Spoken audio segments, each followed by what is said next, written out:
वो सिर्फ 5,000 हो जाता है। हाउएवर, जो आपको पता होना चाहिए, ये नंबर्स हैं जो हमारे प्रीमेच्योर रिटायरमेंट ले रहे हैं। प्रीमेच्योर रिटायरमेंट का मतलब क्या है? प्रीमेच्योर रिटायरमेंट का मतलब ये है कि अगर मैंने इस फौज के अंदर 25 साल 30 साल, मैं अभी 59 ईयर्स का हो गया हूं, 60 में मैंने रिटायर करना है, वो मेरी पूरी एज सर्विस की है। बट इतने तादाद में लोग हैं, इंडियन आर्मी में तकरीबन 14,000, इंडियन नेवी में तकरीबन 3,000, एयरफोर्स में तकरीबन 500 से 600।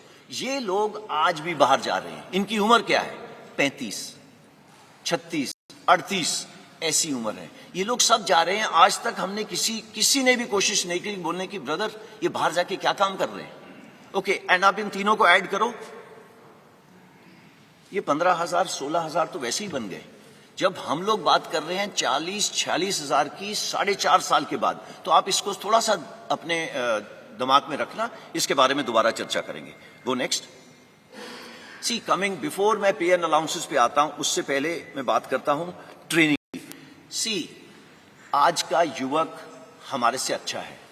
हमारे से पहले वाला युवक, करेक्शन, हमारे से भूतपूर्व सैनिक हमसे खराब नहीं है, बट हमारी खुराक ज्यादा अच्छी है, उनकी खुराक हमारे से कम थी। आगे आने वाला जो युवक है उसकी खुराक भी अच्छी है, उसकी पढ़ाई भी अच्छी है, वो एक टेक्नोलॉजी के साथ अडेप्ट है, वो पैदा हुआ है मोबाइल फोन के साथ, उसको पता है मोबाइल फोन का क्या है।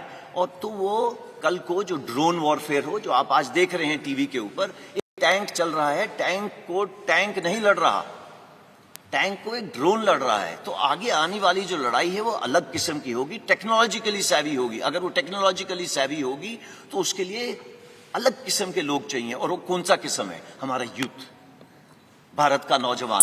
ये भारत का नौजवान क्योंकि टेक्नोलॉजी के अडेप्ट है, वो पैदा हुआ है एक ये मोबाइल के साथ खेलता हुआ, कंप्यूटर के साथ खेलता हुआ, और वो आता कहां से है?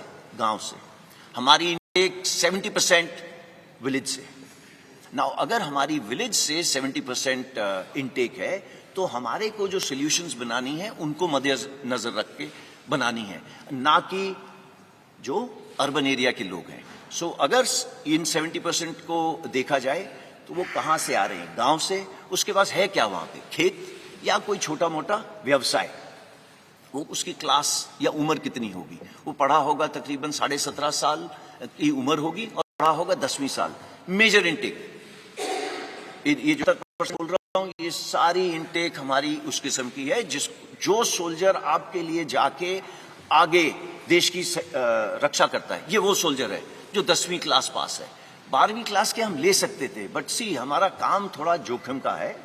एंड आप देखते हैं जब भी युद्ध हुए हैं कितनी, चाहे ऑप पवन हो, उसके बाद ऑप पराक्रम हो, चाहे कारगिल वॉर हो, चाहे गलवान हो, आपकी भी आंखें भर जाती होंगी और आपका दिल पिघल जाता होगा जब आप देखते हैं बॉडीज नीचे आते हुए। तो ये काम थोड़ा अलग किस्म का है। तो आप इस काम को मद्देनजर रखते हुए हमने देखा कि इसकी 17.5 एक एंड पे, दूसरे एंड पे 21, इसमें कोई तब्दीली नहीं है। ये पहले भी वही थी और आज भी वही है। तो इन दोनों में कोई तब्दीली नहीं है। उसके अलावा हमने पिछले सालों में क्या करा है?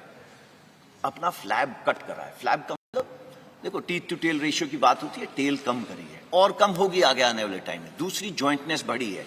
कुछ सालों पहले आईडीएस हेडक्वार्टर नहीं होता था, वो बना है। तो इस तरीके की जो बीच बीच में चेंजेस हैं वो सब करी जा रही हैं। उसके अलावा नेक्स्ट चीज ये है कि अगले 4 से 5 साल में हमारी इनटेक 50,000 से 60,000 होगी। इसको ब्लैंक कर दें, 50,000 से 60,000 होगी।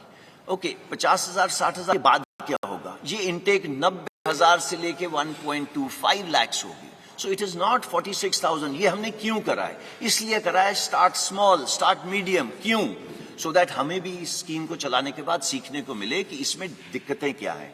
हमें इंफ्रास्ट्रक्चर जो है ट्रेनिंग के लिए उसको बढ़ाना पड़ेगा।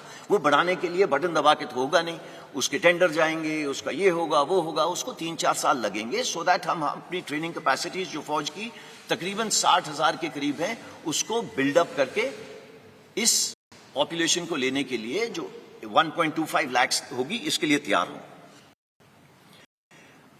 नाउ वाई 4 years, जो सब चीजों का मुद्दा है।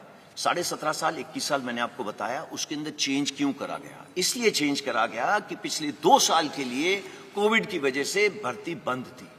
भर्ती क्यों बंद थी? बिकॉज हम नहीं चाहते थे सारे एक जवान जिस तरीके से हम लोग एकत्रित हैं एक जगह के ऊपर करे जाए।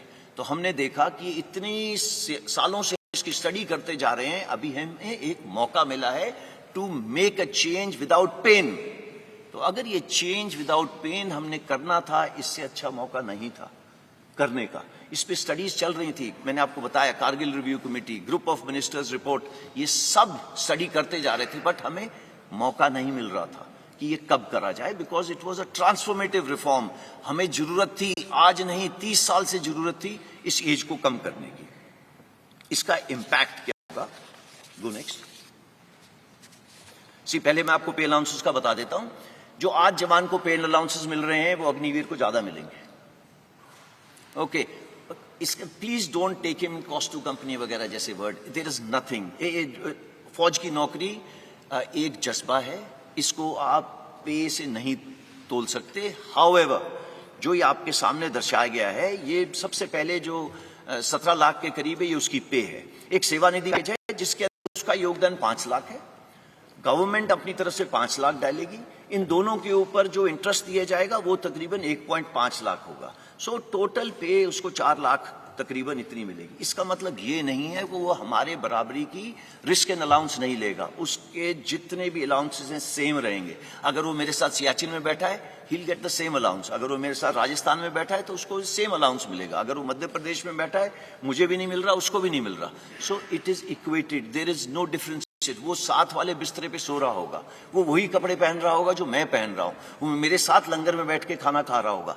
There is no difference. कोई अलग बैरक नहीं बना दी अग्निवीर के लिए, बिकॉज उसने लड़ाई कल हमारे साथ करनी है।